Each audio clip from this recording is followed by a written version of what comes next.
Good morning, everybody. Hope you're having a great day. Please take advantage of the great classes that we have this week. Tuesday night, I'm teaching part 3 of the Kabbalah series. If you missed the first 2, that's completely fine. We can send you a video of the first 2 classes, and truth is you really don't need them because each class is independent. Allie's teaching her wonderful class on the 48 ways on Wednesday, and Thursday we have Chava's amazing workshop in helping everybody prepare for the high holidays, which you should really take advantage of. Continuing along in the first of the 6 constant mitzvahs, which is the mitzvah, the commandment to know that God exists. You know, it's interesting. Traditionally, there are really 2 ways that you can come to know that God exists. One is through what we call Mesorah, or tradition, and that is that people who I trust, my parents or my teachers, told me and taught me and transmitted to me an awareness of God's existence.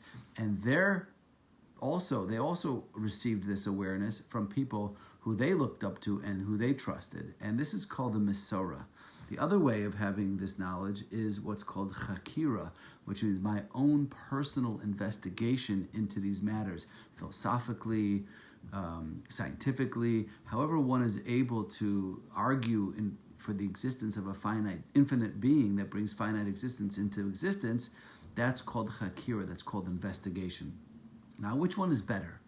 I want to tell you a story. I love this story. This Rabbi Ben-Zion Tursky told me this many years ago. He lives in Milwaukee, and he was once speaking at a Shabbaton convention for, I think it was NCSY, teenagers, and the person who spoke before him was a rabbi named Leib Kellerman. Leib Kellerman is a brilliant author, and he has written many books, Permission to Believe, Permission to Receive, about how we know God exists, and brilliant arguments and chakira, investigations, philosophy, history, science, and he gave a brilliant lecture, basically, providing serious evidence for the existence of the divine.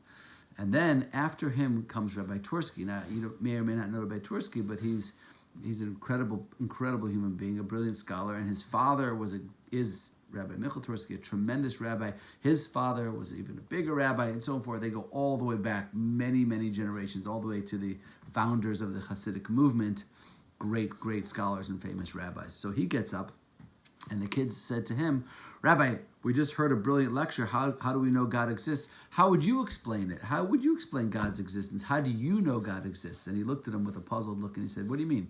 "Very simple, because my father told me." And he's not going to lie. And he knew because his father told him. And his father wasn't going to lie. And he knew because his father told him. That's called Mesorah. Which one's more important? There's no answer to that question. They're both critical. Mesorah comes first. In other words, my belief has to be founded on an internal belief that I've acquired through my parents, through my teachers, but it can't stay there. Because if my whole knowledge of God's existence comes from what I've been taught or what I've been told, it's not mine. It's not real. It's not a personal relationship. So I need to do investigation. I need to study and learn and understand the arguments and the philosophical, historical, scientific arguments for God's existence.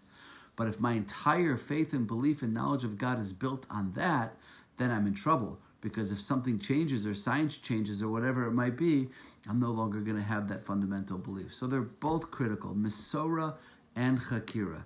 Knowing that God exists because people who I look up to, who I trust, who I learn from have taught that to me, and they learned it from people who learned it from them, and because I've looked into it and investigated it myself. So we'll continue to talk about that more this week. Have a wonderful week, everybody.